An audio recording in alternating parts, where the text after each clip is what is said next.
Cek. Bismillahirrahmanirrahim. Assalamualaikum warahmatullahi wabarakatuh. Selamat siang, salam sejahtera untuk kita semua. Ya, untuk pertemuan kali ini mata pelajaran pemrograman dasar untuk kelas 10 TKJ 3 dan 10 TKJ 4. Nah, sebelumnya kita sudah membahas tentang materi Sudukot yang masih dalam materi algoritma pemrograman, karena di algoritma terdapat beberapa teknik untuk penggambaran si algoritmanya. Salah satunya menggunakan pseudocode ataupun menggunakan flowchart. Nah, di pertemuan kali ini kita akan lebih membahas tentang flowchartnya. Bagaimana flowchart ini bekerja. Nah, nanti kita bahas di lebih mendalam tentang flowchart.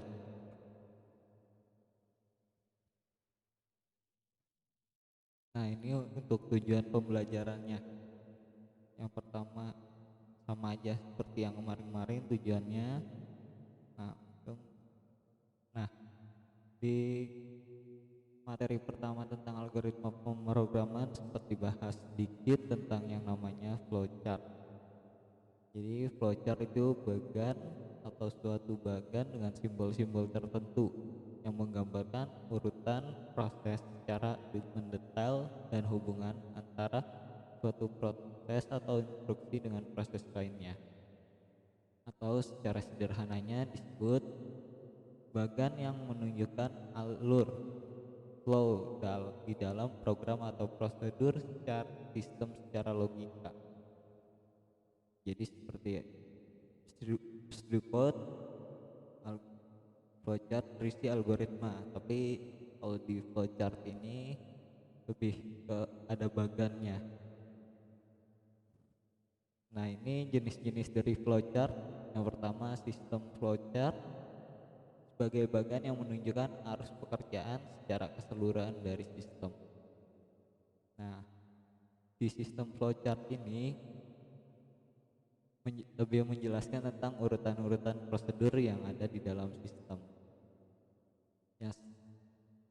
Yang kedua, jenis-jenis flowchartnya ada dokumen flowchart. Nah, bagan alir dokumen.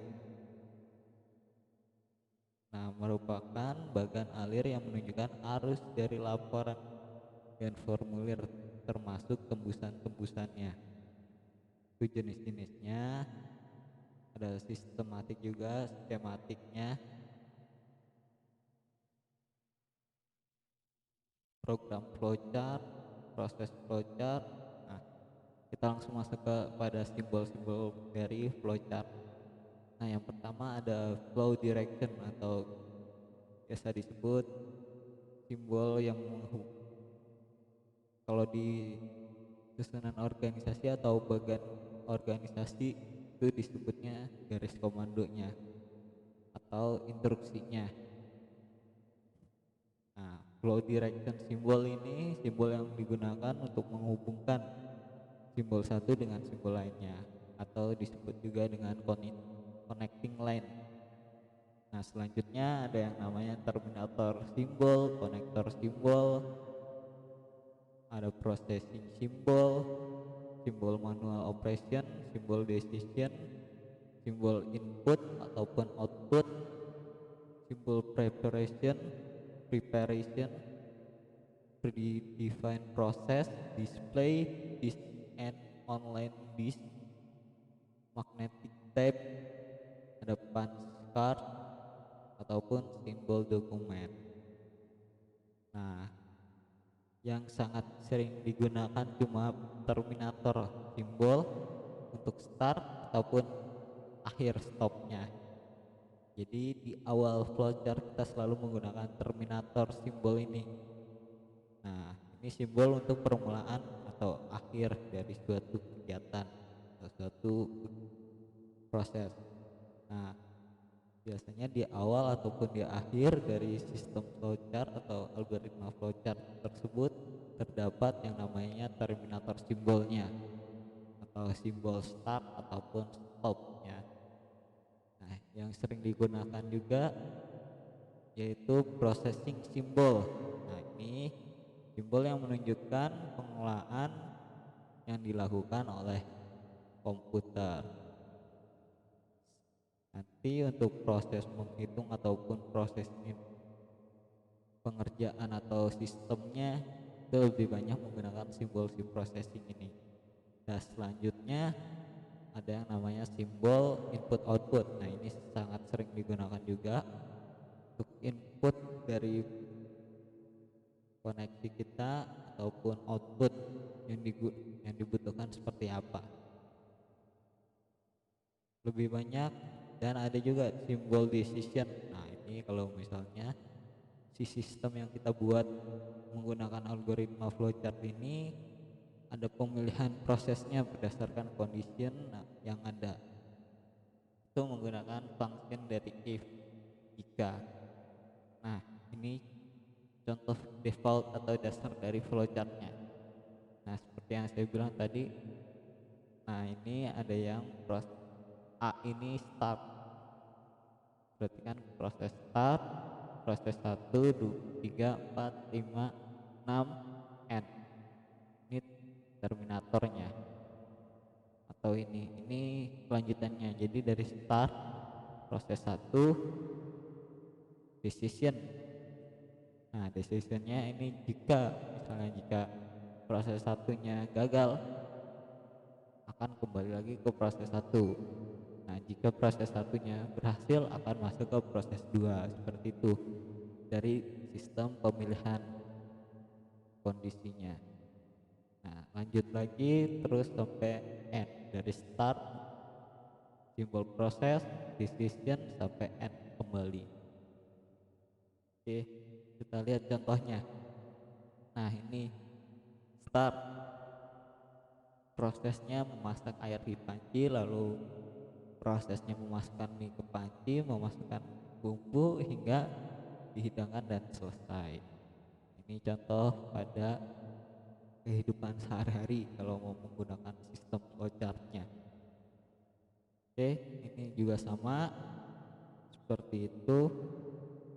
Contohnya ini ada salah satu contoh menggunakan sistem decisionnya atau pemilihan kondisi. Nah, di sini jadi tulis alamat tujuan, lalu decision simbol, menempel perangko. Jika sudah ada, lemkan perangko.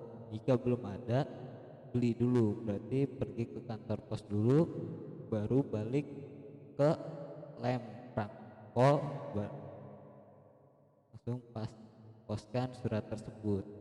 Nah, ini sistem decisionnya. Nah, ini studi kasus pertamanya, flowchart pada luas segitiga. Nah, ini ada, kita menggunakan simbol dari mulai terminator simbol, menggunakan processing simbol, dan simbol input outputnya. Nah, ini cukup sederhana untuk perhitungan luas segitiga ini. Pertama mulai, lalu ada proses input, alas input tinggi, lalu dimasukkan ke proses perhitungannya, akan ditampilkan hasilnya, lalu selesai. Nah, ini sama juga studi kasus kedua untuk luas lingkaran. Nah, ini start. Nah, ini simbol yang artinya berarti sudah input manual, input processing manualnya, simbolnya. Nah, yang proses keduanya input diameter, berarti kan. Nah, lalu diproses menggunakan rumusnya, akan keluar outputnya, output dari si luas, lalu stop. Nah, ini dua contoh studi kasusnya. Nah, ini studi kasus ketiga. Nah, ini menggunakan decision. Pertama berarti mulai terminator simbol, lalu input nama mahasiswa dan nilai.